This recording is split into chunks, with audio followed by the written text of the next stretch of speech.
Oi, gente, tudo bem? Bom, vamos começar mais uma aula de história e hoje eu vou falar sobre a escravidão no Brasil. Nós vamos conhecer um pouquinho sobre os fatos mais relevantes desse período no nosso país. Para começar a entender como tudo isso aconteceu, vamos falar sobre os primeiros habitantes do nosso país. Bom, vocês já devem ter ouvido falar que foram os portugueses que descobriram o Brasil. Embora a gente use essa palavra descobrir, quando eles chegaram ao nosso território, já existiam povos que viviam naquela região, que eram os povos indígenas. Esses povos eram livres, então eles andavam por todo o território, pela área de floresta, e viviam da pesca e também da caça. A chegada dos portugueses ao Brasil ocorreu no ano de 1500, mais precisamente no dia 22 de abril. Era uma caravana que estava chefiada por Pedro Álvares Cabral, que estava indo na direção das Índias, em busca das especiarias que tinham naquele local. Quando eles se aproximaram do território, eles avistaram de longe um monte, que foi chamado de Monte Pascal, porque estava próximo à época da Páscoa. Quando eles viram esse monte, eles perceberam que tinham errado de local, que tinham se desviado da rota original. Eles desembarcaram na região que hoje corresponde à cidade de Porto Seguro, na Bahia. E mesmo que eles estivessem no local errado, eles decidiram desembarcar para ver que terras eram aquelas, né? Que território era aquele. Os portugueses, quando chegaram ao Brasil, ficaram encantados com a imensidão de riquezas naturais e eles viram ali grande possibilidade de exploração. A primeira decisão da corte portuguesa foi conhecer aquele território e entender quais seriam as possibilidades de exploração naquele local. Para isso, eles utilizaram os povos nativos, os indígenas. Então, os indígenas, nós podemos dizer que foram os primeiros escravos dos colonizadores, e a mão de obra deles era muito utilizada, principalmente durante a exploração do pau-brasil. O único problema é que os índios já viviam naquelas terras há muito tempo, então eles conseguiam fugir dos engenhos e se esconder em locais onde não eram encontrados nem pelos portugueses. Foi então que começaram a chegar no Brasil escravos africanos que vinham em navios negreiros, que eram trazidos de seu país para viverem aqui como escravos. Eles viajavam extremamente amontoados no porão dos navios e presos por correntes em celas escuras e com pouca ventilação. Essa viagem era muito cruel, então alguns acabavam não sobrevivendo e morriam de doenças como sarampo, disenteria e escorbuto. A escravidão acabava transformando o ser humano em uma mercadoria.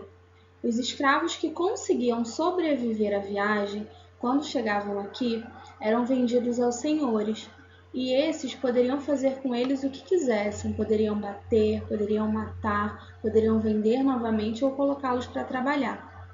Esse trabalho que os escravos exerciam não era um trabalho remunerado, ou seja, eles não recebiam nada para fazer aquele trabalho.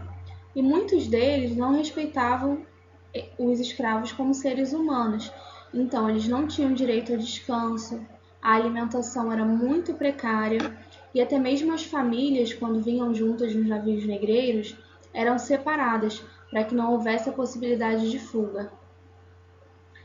Eles não tinham moradia individual, eles viviam juntos, todos agrupados em um único espaço, que geralmente era um espaço muito precário também, que poderia ou não ter camas, né? Geralmente era bem ruim, e que eram chamados de senzalas.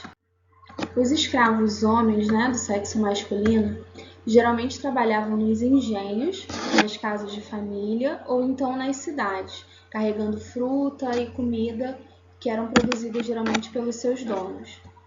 Já as mulheres trabalhavam nos serviços domésticos e eram chamadas de mucamas, né? Elas cozinhavam, cuidavam da casa, cuidavam das crianças e até mesmo serviam como amas de leite, ou seja, elas amamentavam os filhos de seus donos. Eu acho que por aí deu para você perceber um pouquinho o quanto essa realidade era cruel. Então, pelos maus tratos que geralmente os escravos recebiam, era comum que eles tentassem fugir dessa situação. Para isso, existia um funcionário que se chamava Capitão do Mato. Era ele quem administrava o trabalho escravo, ou seja, ele era responsável por ver se os escravos estavam de fato trabalhando. E era ele também que aplicava os castigos, a famosa chibatada, né? Que eram aplicados por desobediência ou então por fuga. Tentar fugir dessa situação era algo muito comum, afinal ninguém gostava de viver nessas condições. Então, quando eles conseguiam fugir, quando essa fuga era bem sucedida, eles acabavam se escondendo em lugares de difícil acesso, para tentarem não ser encontrados. Então, eles começaram a formar comunidades escondidas, que eram chamadas de quilombos. O quilombo mais famoso, que reuniu o maior número de pessoas, foi o Quilombo dos Palmares, e ele chegou a atender, mais de 20.000 pessoas. Entre essas pessoas tinham escravos fugidos e também indígenas e brancos fora da lei. O líder desse quilombo, e talvez a figura mais importante dessa época, se chamava Zumbi. Zumbi nasceu no Brasil no ano de 1655, e ele era descendente de nobres de uma tribo africana. Ele nasceu livre e mais ou menos aos 7 anos foi capturado e entregue a um padre, o padre Antônio Melo, que foi quem o criou e ensinou a língua. Era um homem muito valente e que se dedicava muito a lutar contra a escravidão. Não é à toa que o seu quilombo foi um dos mais famosos e que a figura dele ficou tão conhecida na nossa história. O Quilombo dos Palmares, por ser muito procurado pelos escravos, acabava sendo alvo de muitos ataques, mas Zumbi sempre conseguia resistir aos ataques. Até que no ano de 1694, o quilombo foi totalmente destruído. Mas durante a invasão, Zumbi conseguiu fugir. O único problema é que ele foi delatado por um companheiro e acabou sendo morto no dia 20 de novembro de 1695. É nessa data, todos os anos, que nós comemoramos o Dia da Consciência Negra, que foi atribuído na data da morte de Zumbi, justamente em homenagem a tudo que ele representou pela escravidão, na luta contra a escravidão. O período da escravidão foi um período muito longo na história do Brasil. Nós só tivemos a abolição da escravatura no dia 13 de maio de 1888, após a assinatura da Lei Áurea. Mesmo depois da escravidão, a vida dos negros continuou sendo muito difícil.